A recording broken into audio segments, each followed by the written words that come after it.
I will ask you about your running back situation. Yeah. Is this the trend in college football to go with several guys, and how does that play for you guys? You know, I don't know that. I know I believe in this league. It's such a big league, a physical league, that you're probably not going to. A lot of teams don't have a feature back. They'll do it kind of by committee.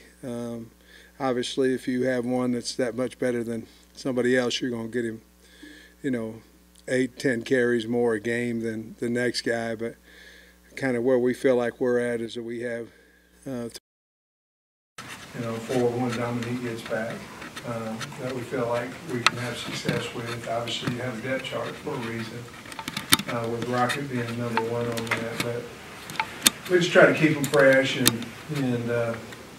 but if Rocket's fresh, he's going to get the majority of the carries.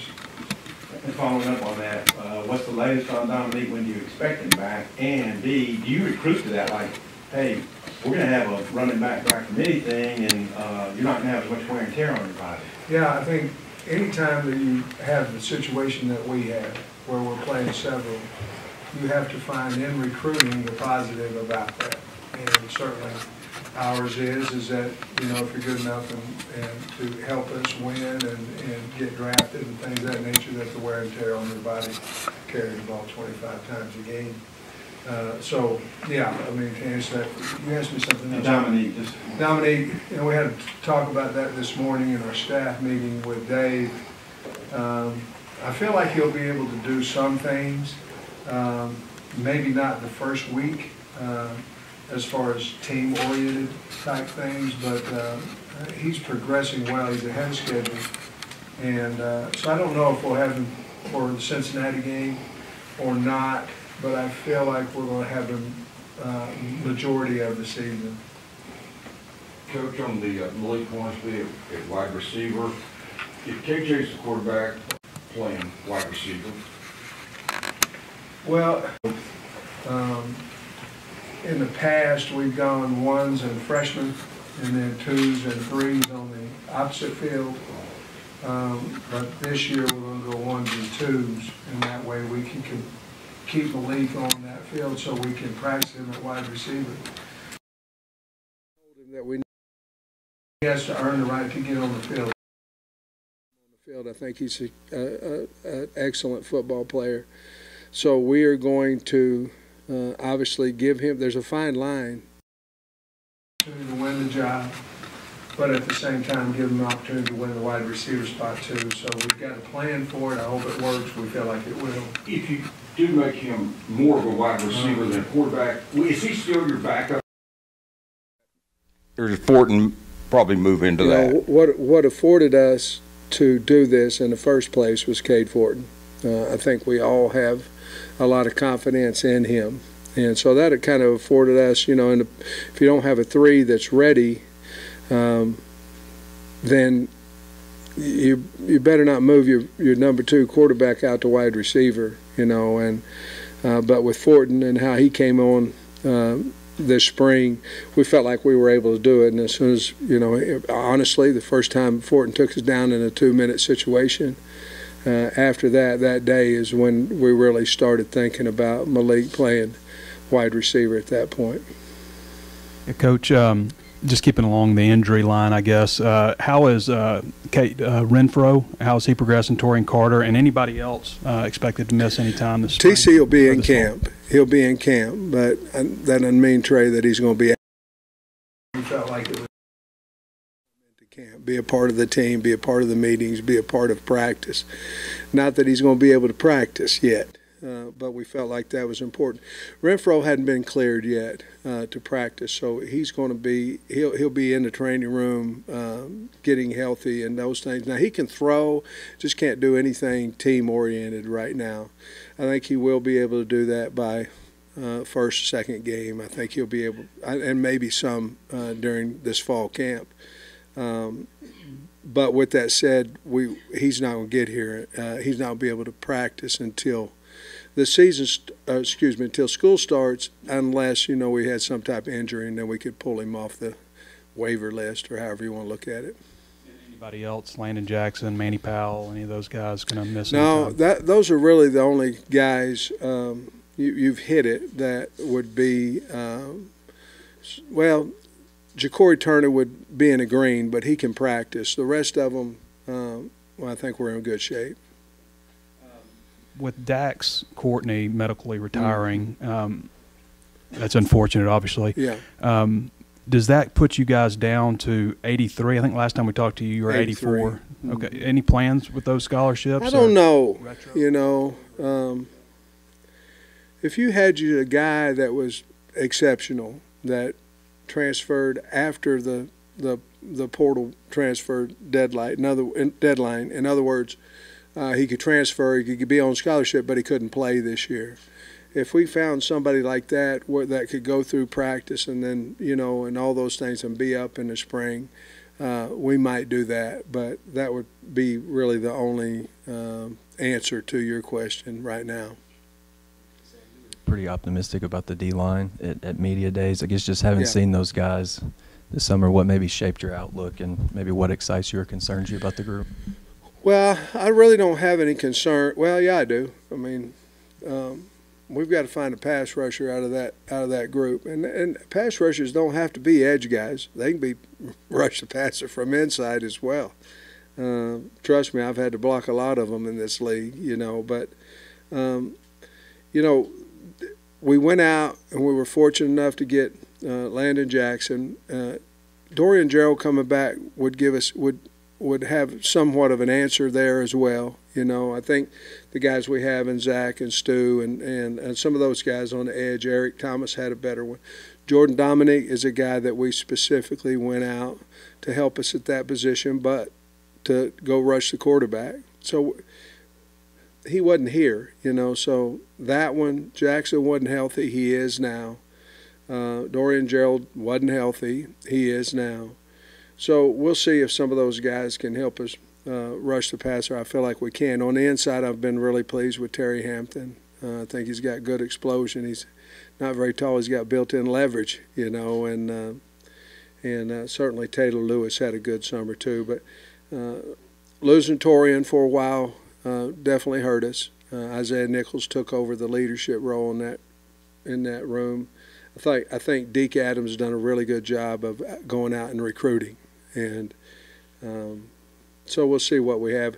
That's probably the most, even more so than wide receiver in my opinion, that's probably the group where you go, okay, we need some things to happen. We think that we have the people for it to happen, but probably that's the biggest question mark possibly on the team. But I'm very confident about that group. I think we've done a nice job of developing the ones we have and throwing a few more out of the portal in there. Sam, I think you said in Atlanta that Tykees Crawford had really, you know, performed well and deserved a chance to get on the field. Well, where do you see him starting off in camp, and you know, where would he be competing? You know, Tykees is going to start off at tackle. I think Cody and I had a long conversation about him, and Dalton is a guy that's we want him to stay healthy every game, but I don't know that he can play every single rep of every game. You know, I don't know. He's got some issues, you know, some physical issues, injury-wise, and so we're going to solidify that right tackle spot first. We're also going to move him in at right guard. I just think the guy's a really good player, and I think he needs to help us. And so we're going to keep him on the right side right now. Right tackle, right guard, see if he can't win one of those spots. If he doesn't, he's going to play a lot of ball for us either way. We talked about left tackle as well. But I think the best thing for him for playing time is to keep him on that right side and let him learn two positions. Before the portal came into being, you know, it was almost unheard of for guys to transfer within the conference because, you know, coaches would understandably block, you know, you don't want to play against. And now you look at SEC rosters and you lose guys to SEC teams, you get guys from SEC teams. It's all over the place. Just wonder what you think about that. Well, it's hard to say anything negative about it whenever we're doing it too. You know what I mean? When we're going and getting players from LSU and Georgia and Alabama, what it is.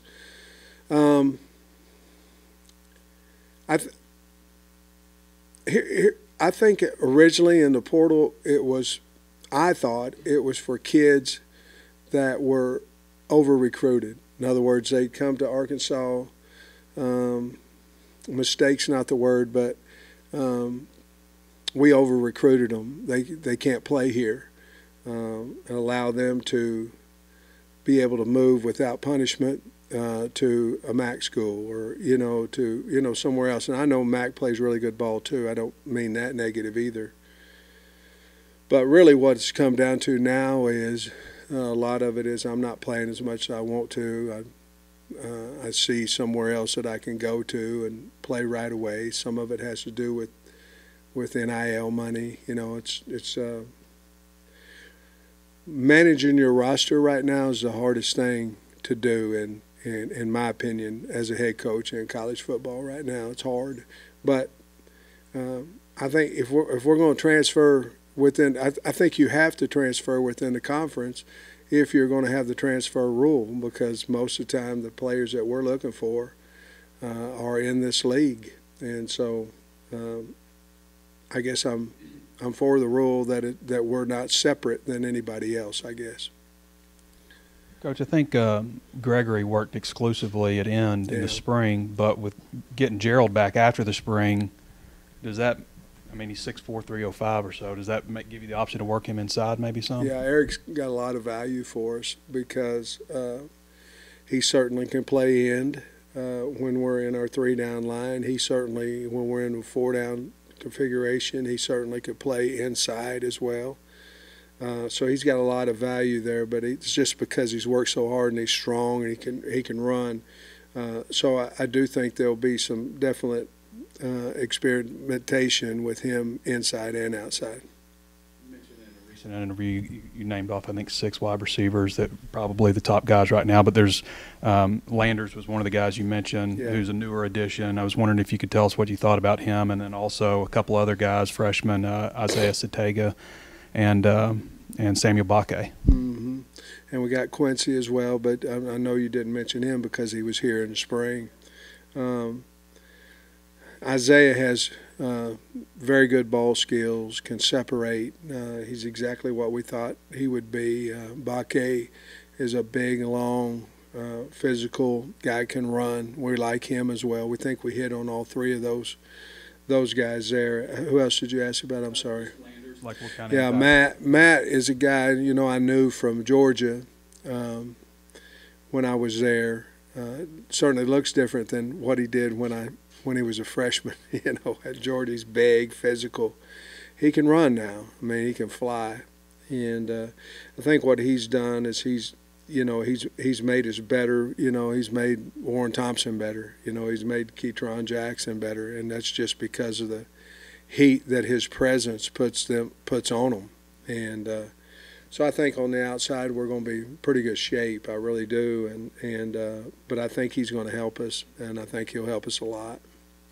With Isaiah Satania not going through spring practice with you, what have you seen from him since he showed up? Well, he's really smart, so he learns fast. That's the one thing the NCAA has allowed us to do is have meetings. And so that's helped us. In the past, there wasn't as much meeting time, and so now we're able to meet. So he's picking it up fast. He picks up the offense fast. The number one thing that keeps young kids off the field is they don't know the offense, they don't know the defense, so therefore they're thinking, and you're not seeing their full athletic ability. Again, he has great ball skills, and he can separate on a route, and I think those are things you saw in high school. And he's fast, those things you saw in high school. But I knew he was a smart guy. I knew he was a smart kid, but he really picked up the offense fast. Is he one of those that you're probably looking forward to seeing everybody, but because you didn't get to see him on the field in the spring, is there an extra level of anticipation? Yeah, there's a list of guys, that you're going, they weren't here in the spring, and you're going, can they help us? Kudus on the O-line would be one of those guys. He's really talented. But yes, those are a few guys that you're going. You got to find out within the first couple of weeks whether they're going to be a part of helping us on a Saturday as far as on the field is concerned. These first few practices when they don't have pads on, what exactly are you looking for? What are you able to learn when they don't have pads on? I just want the way we practice. I want the expectations of practice. I want us to be sharp as a coaching staff. I want to be sharp at players. I don't want to have a lot of missed assignments. I want to bring in who we are and practice how we are and practice fast and physical and transition well and take care of the football. And, of course, defense, try to get the football out and things of that nature. But I just want to be organized. We've been bragging all the time. We got all these coordinators back, and I want to see that. We want to. If we're going to beat people, we got to be ahead of them in practice as well. Question about your speed and your strength, because you talk about how that's what you got to improve on. Mm-hmm. Did you see some numbers through the summer that you say, okay, we might be faster and we might be bigger and stronger? Yeah, we are bigger. I mean, we're a big football team now. We look like an SEC football team, in my opinion, now.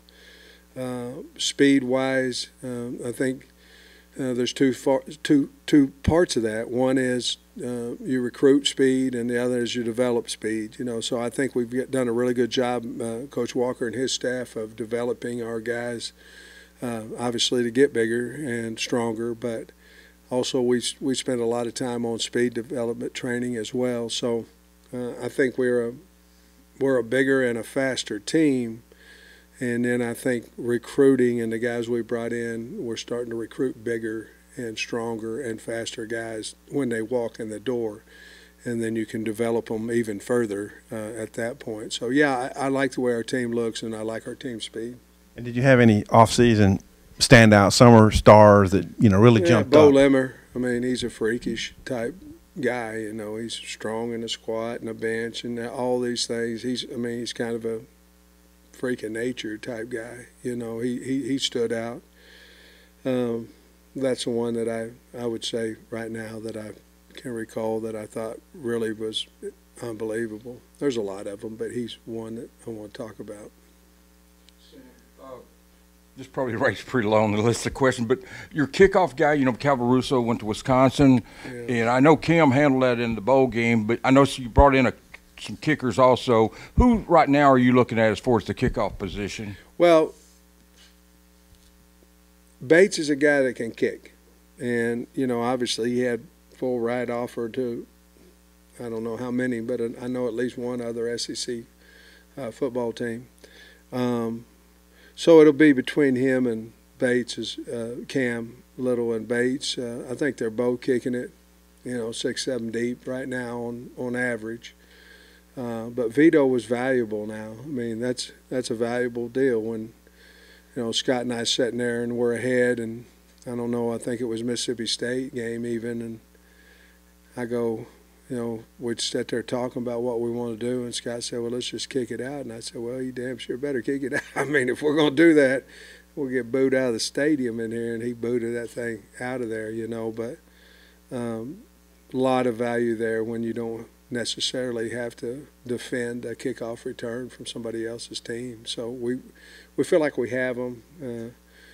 Obviously, I think Scott would like for Bates to be that guy so Cam could just kind of really concentrate on field goals. But whomever wins this spot is going to be the one that kicks the furthest and the highest and the most consistency. Reed's still ahead in the punting, Reed Bauer. Yeah, as we go today, Max is right there close to him, but Reed would be the starter if we went out and played Cincinnati today. And then Stein, is he or Castro? Who's the long snapper? Stein's probably leading that race right now. I was wondering if you had any surprises for us, maybe stuff that we wouldn't have, like last year you moved a bunch of guys to tight end to try them out there. We don't need anything to move. on We the got plan? more tight ends than anything. We don't need him. We got plenty. We need them in recruiting, but any moves that we're making that you might not know about? I don't think so. I don't think we've really.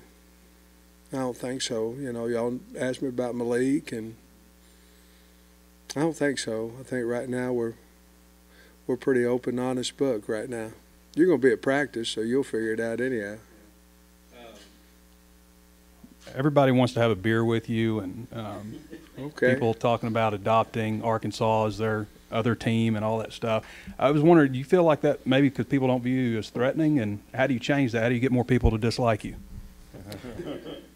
Well, I think, I'm not. It's not me versus Jimbo or me versus Nick Saban. It's our team versus their team, and that's how I always kind of looked at it. I like the guys. I like the head coaches in the SEC,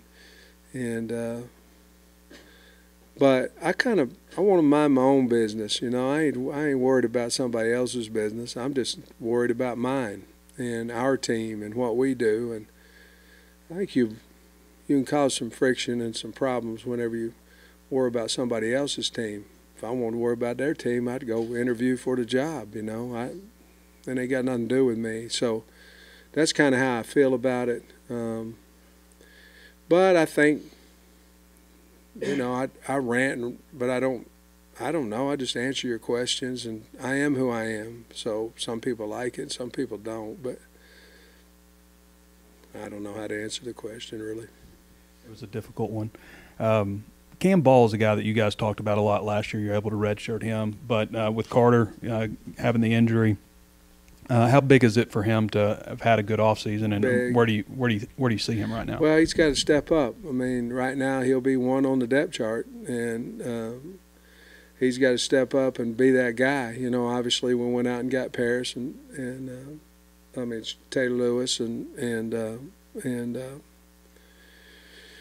Terry Hampton, and so Marcus Miller's got to come on. It's his year. His knee's healthy now, but Cam's got to step up. He worked his butt off down there on the scout team last year and got knocked around a few.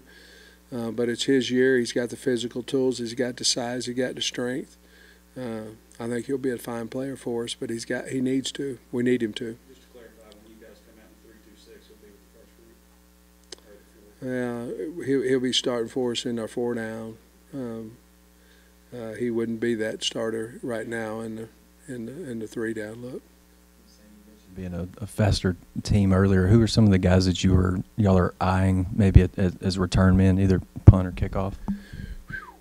Well, that was a nice topic of conversation between us all too. But I think Bryce Stevens is a guy that we believe in that could be a nice punt returner. Jaden Hazelwood's done a nice job back there, as well as Slusher. Kickoff return, I like Day. I like Ladarius Bishop back there. Slusher's another guy that I think would be good. They threw Rocket's name out, and I threw it out. They threw it out to me, and I threw it out. He ain't doing that. A.J. Green's another guy that I think now with a year under his belt that we just got to have a guy hit it. And so those are a few names that I think will be in that battle. Satagna is obviously one of those guys in punt and kickoff return that we're certainly going to look at as well. Coach, Nate wanted to ask a question, Nate Allen. He wanted to ask how much did it benefit KJ to sit behind Felipe and learn from him in 21 and then Malik last year? How much benefit is it for those guys? I think Malik's night and day better for quarterback than what he was last year. I do, and I think it benefited him big time. And I think that says a lot about Malik. It also says a lot about KJ. When Malik went in the transfer portal over the bowl, whatever, KJ was the biggest one trying to get him back. And then you go back to Felipe and KJ's relationship, and it was unbelievable. And they're close now, but he helped. Felipe helped KJ, but it takes 2 people, to understand where you're at on a depth chart and understand that there's still competition, but understand what it's like today. And today I'm 2 and you're 1, so let me learn from you, if that makes sense. Did you see a much better example, though, of a backup staying ready than KJ did to come in from Felipe in that last game against Missouri? Well, I guess the next last game of the season against Missouri, but just come in and put 50 points. The most points you scored all season. he did it that day. Yeah, he's unbelievable. Yeah. I mean, he stood in the pocket. He made great decisions. I mean, that was week 9 and on the road. And for him to be poised like that and what he did certainly was incredible. We didn't win the game, but it certainly didn't have anything to do with his performance. I mean, his was outstanding. KJ's kind of been flying under the radar as far as, you know, the league's QBs, and there's been some talk about him being underrated. Do you guys try to insulate him? That's true. I mean, that's just what it is. Do you guys try to insulate KJ from those kinds of expectations, or how does he kind of respond to that? No, I mean, it's just everybody has their own way of getting motivated, you know, and I think he uses that kind of stuff a little bit. You have to ask him, but I would assume he uses that in some of his motivation and his preparation.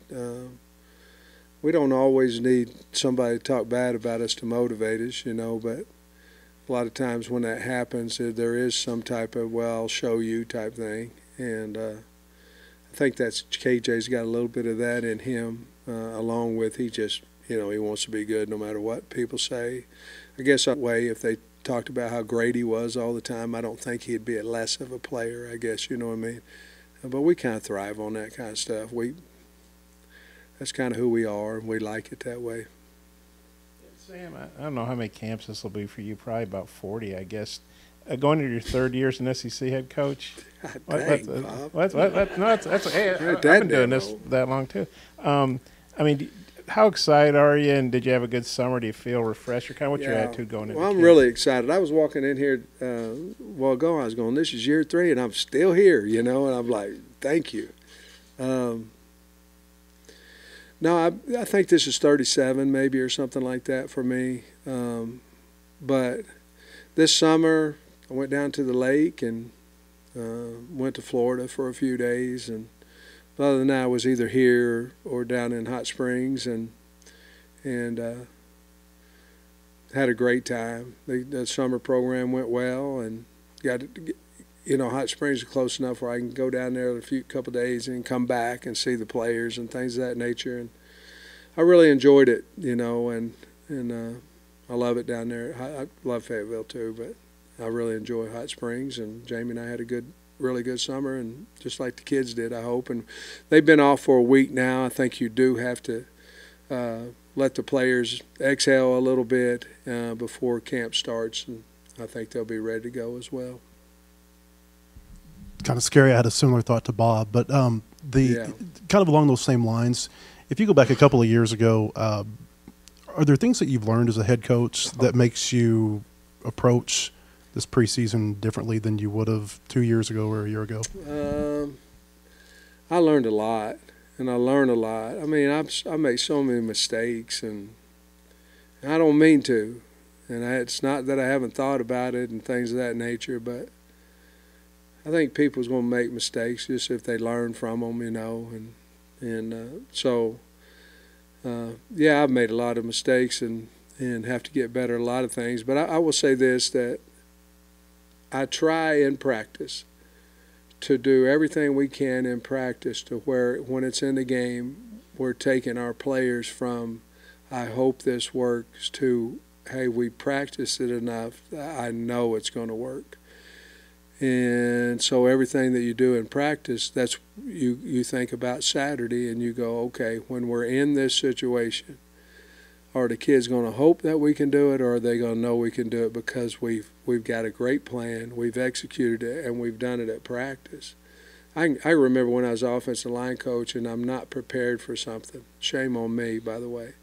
And I'm going into the game, man, if they move a lot, I hope they don't move a lot today. I hope they don't twist game us a tremendous amount. Where then you take your game and your coaching into, you know what, if they do, we got this, this, and this, and we can crush them with it. If they do this, we're ready for it. We've practiced it. Those are probably the biggest things in coaching that I'm continuing to try to do.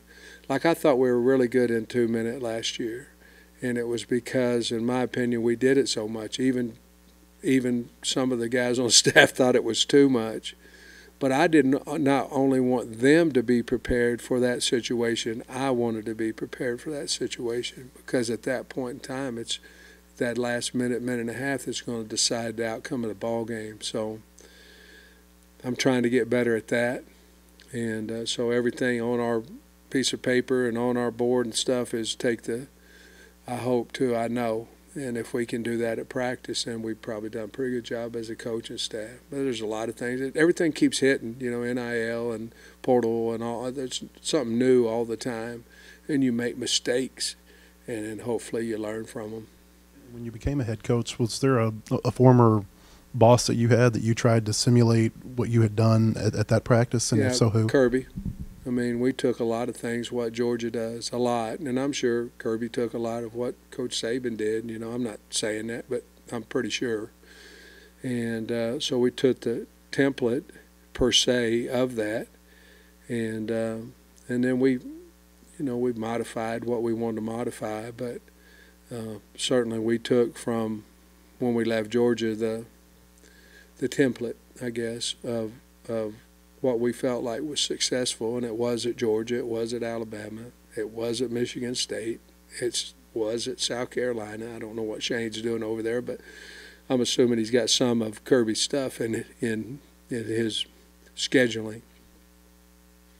So Max Fletcher, it looks like he's got all the punts. What do you think about maybe his prospects? Say again. Max Fletcher's prospects in the coming years. All the versatility he might be able to provide. Yeah, you know, I mean, he's got a strong leg. Right now, we're trying to get him to punt it to a spot, you know, a little bit more consistently. But he can kick it, you know, 20 miles high. I mean, he got a strong leg. Right now, the biggest concern we have on him is out kicking our coverage. I mean, so we got to figure that out. We got to either get faster on our coverage team or cut him back a little bit.